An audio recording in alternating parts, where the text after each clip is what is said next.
As human beings, one of the things that we really fear the most is dying. Every minute, over 100 people die in this world. And the biggest question you should be asking yourself today is, what happens after you die?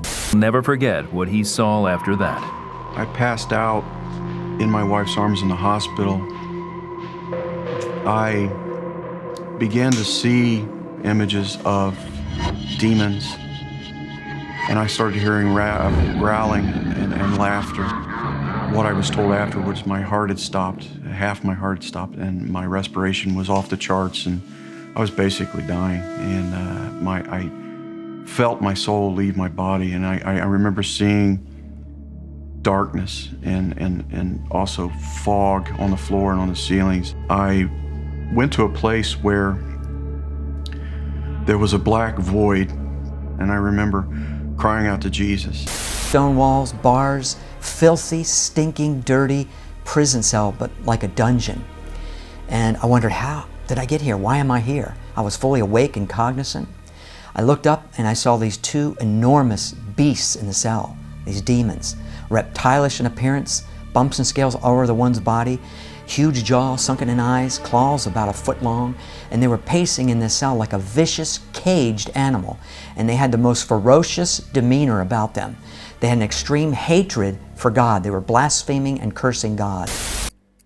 Paul explained that his desire is for them to be saved. They were not saved. Why weren't they saved? For I bear them record that they have a zeal of God, but not according to knowledge. Catholics have a zeal for God. They're dedicated. They try to live a holy life. Baptists try to live a holy life. And as believers, see, we're taught to try to live this holy life. They have a zeal of God. We go to church every Sunday. We give our tithes and offerings. I'm on the deacon board. I usher. I have a zeal of God. I go to church every Sunday. See, that's a zeal of God. But listen, but not according to knowledge. I was a believer, you guys. I would have never thought somebody like me could go to hell. I mean, I went to church many times a week. I prayed, I fasted. I'm an evangelist. I went out sharing my testimony weekly. See, the devil deceiveth the whole world. And the consequences of you not being taught the gospel is that you are not saved. This is the most important information that you will ever hear in your life.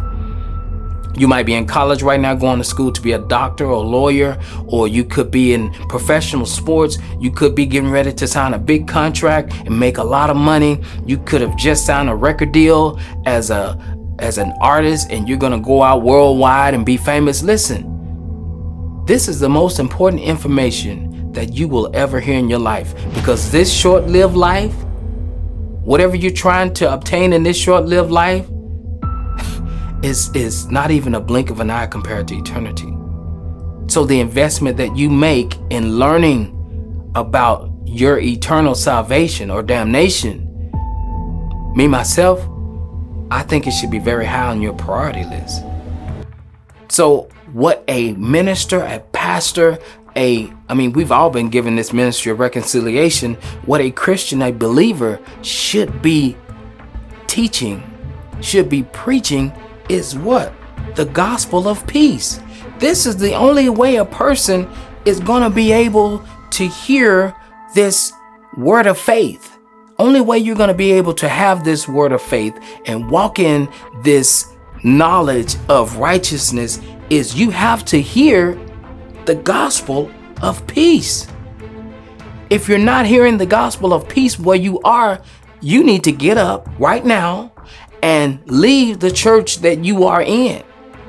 Stop going, because you are not saved. I know that's strong, but there's a whole lot more I can give you.